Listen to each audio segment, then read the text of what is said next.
Hi, I'm William Stewart. Welcome back to our verse by verse study on the book of Revelation. We start chapter 7 today. We've started the tribulation, the 7 year period before the return of Christ. We started this in chapter 6, the actual plagues or punishments. We've gone through the first 6 of the 7 seals um, of the book of 7 seals given to Christ in chapter 5. In 7, we come to two interludes, or to an interlude with two views in heaven. Overall, there's 4 views of heaven containing believers. We covered the first one as the 5th seal last time, the persecuted Christians and who were clamoring for justice. Here we talk about the sealing of the 144,000 Jews. So we'll cover verses 1 to 8 in the King James.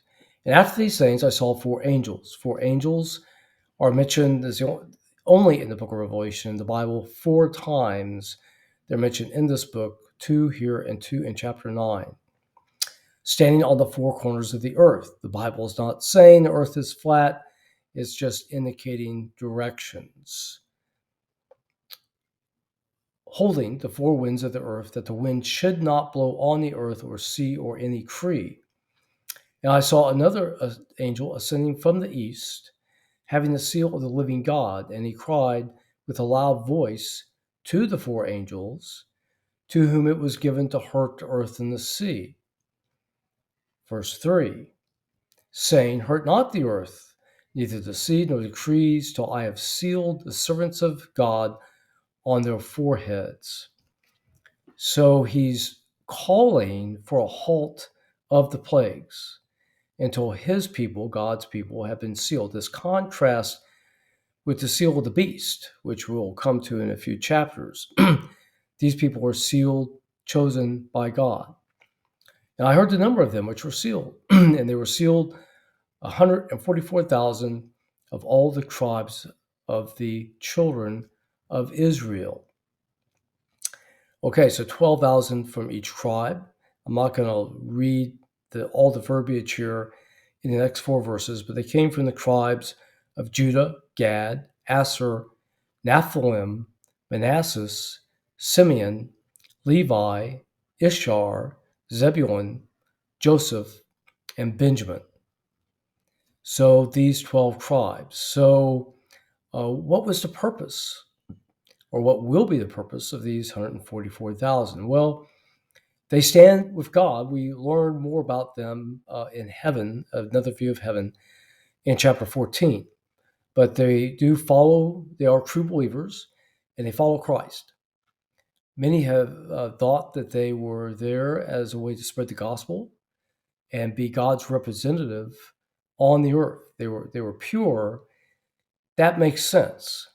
That either by their lifestyle, and I think probably by their word, they were a reputation or a messengers of God to the tribulation population, people living in the tribulation. We know from Matthew 14 that the gospel will go forth to all the world during the tribulation. And we know from chapter 14 that many if not all of the 144,000 were slain for their faith. So this is a way God has, in every epoch of history, had some representation of him on the earth. And it's also true with the tribulation, even though the church has been taken away. The Spirit is not shown to be active on the earth during the tribulation, and we don't know exactly what his role will be during this time. But it's a time where God has withdrawn the usual representation of himself on the earth, but he is providing these 144,000.